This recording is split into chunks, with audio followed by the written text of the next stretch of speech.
ஒரு காதல். அப்படியே சுத்தி இருக்கிற கிராமத்துல இருக்கிற எல்லாரையும் கூட்டிட்டு வந்துருங்க. சரிங்க தம்பி. ஓகே, நாங்க வரோம் தம்பி. கேர்ள்ஸ், உங்களுக்கு வீடு தெரியும்ல? தெரியும் சார். குட். அதை உங்க தங்கறதுக்கு ரெடி பண்ணி கொடுங்க. Okay sir. போங்க. வாங்க ஓகே போலாம்.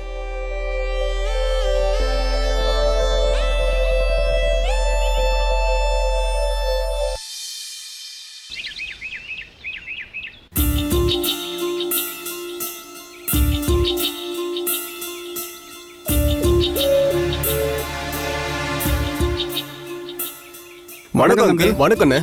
எனக்கு தம்பி கேம்ப் ஆரம்பிச்சிட்டீங்களா? கேம்ப் ஆரம்பிச்சிட்டோம். ஆனா மக்கள் தான் இன்னும் யாரையும் காணோம். நோட்டீஸ் இருந்தா கொடுங்க, எல்லாருக்கிட்டையும் கொடுத்துறோம். இல்லண்ணே, நாங்க போய் கொடுத்தாதான் நம்பிக்கையே வரும். அதனால நாங்க போய் கொடுக்குறோம். நீங்க கேம்ப பாத்துக்கோங்க. சரிங்க தம்பி. சரி, இங்க பாருங்க, எல்லாரும் வாங்க, நோட்டீஸ் கொடுத்துட்டு வரலாம். வாங்க. ம்.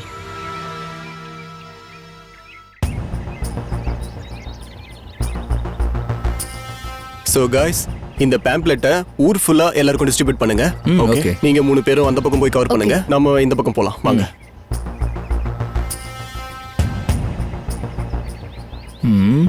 சரி, இந்த வீட்ல இருந்து ஆரம்பிப்போம். அக்கா, என்ன தம்பி? நம்ம ஊர்ல மெடிக்கல் கேம்ப் போட்டிருக்கோம்.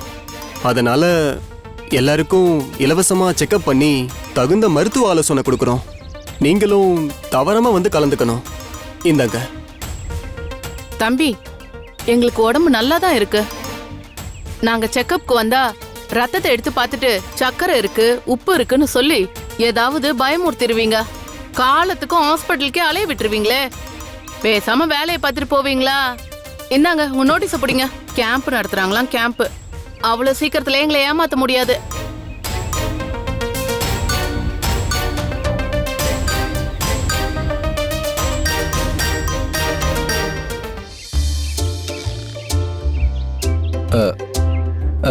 அண்ணா, என்னப்பா? ஒரு நிமிஷம். நம்ம ஊர்ல மெடிக்கல் கேம்ப் போட்டிருக்கோம். நீங்க வந்து வைத்தியம் பார்த்துக்கோங்க. ஊசி மருந்து எல்லாமே ஃப்ரீயா கொடுக்குறோம். நீங்க தவறாம வந்துருங்க. ம்.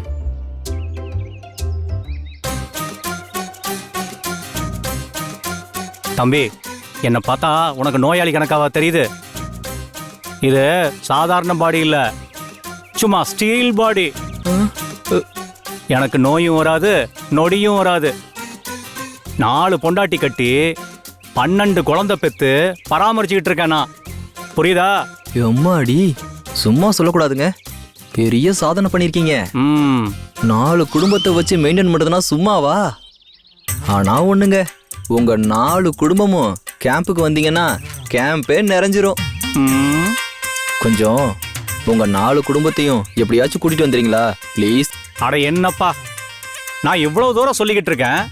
நீ என்னடா நான் சொல்றத புரிஞ்சுக்காம கூட்டிட்டு வான்னு சொல்லிக்கிட்டு இருக்க? அங்க பார், ஒரு அம்மா இருமிட்டு வராங்க. அங்க போ, அவங்கள கூட்டிட்டு போ. சிட்டில மெடிக்கல் கேம்ப் நடத்தினா நிறைய பேர் வருவாங்க. ஆனா இங்க என்னடானா ஒருத்தனும் மதிக்க மாட்டேன்றானே. ஏமா, என்னம்மா இப்படி இருமிட்டு வரீங்க? ஏதாவது டாக்டரை பாத்தீங்கன்னா இல்லையா? யாருப்பா நீ? சுக்கு காப்பி வச்சு குடிச்சா தானா பறந்து போயிடும்பா. அப்ப அதையே வச்சு குடிக்க வேண்டியதானே? சரி சரி, பேசாம கேம்புக்கு வந்து பாருங்க. அப்பதான் உடம்புல என்ன வியாதி இருக்குன்னு தெரியும். இப்படிதான் எப்ப பார்த்தாலும் டாக்டர் கிட்ட போயிட்டு எங்க அக்காவுக்கு 2 கிட்னியும் எடுத்துட்டு விட்டாங்க. அடப்பாவீங்களா, இன்னும் கொஞ்ச நேரம் இருந்தா கிட்னி திருட வந்தோன்னு நம்மளை கட்டி வச்சு அடிச்சாலும் அடிப்பாங்க.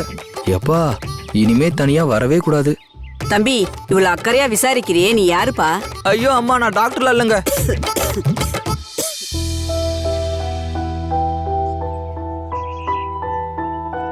என்ன, எல்லாரும் நோட்டீஸ் கொடுத்து முடிச்சாச்சா? அடுத்து பக்கத்தூருக்கு போலாம்ல? அடா போடா, இந்த ஊர்ல கேம்ப் போட்டா எவனுமே வரமாட்டான்னு தெரியுது. எவனுமே மதிக்க மாட்டேன்றானுங்கடா. எங்களுக்கும் அதே நிலைமைதான். கேம்புக்கு வந்தா எவ்வளவு காசு தருவீங்கன்னு கேக்குறாங்க. எனக்கு என்னமோ இங்க சக்சஸ்ஃபுல்லா கேம்ப் நடக்குமா இல்லையான்னு தெரியல. இங்க கேம்ப் போட்டா ஒரு நாள் கூட தாங்காதுன்னு நினைக்கிறேன். என்ன அதுக்குள்ள இப்படி டல் ஆயிட்டா எப்படி? வில்லேஜ்னா கொஞ்சம் அப்படிதான் இருக்கும். அவங்களுக்கு மெடிக்கல் கேம்ப்னா என்னன்னே தெரியாது. உடம்புக்கு ரொம்ப முடியலன்னா தான் ஹாஸ்பிட்டலுக்கே போவாங்க.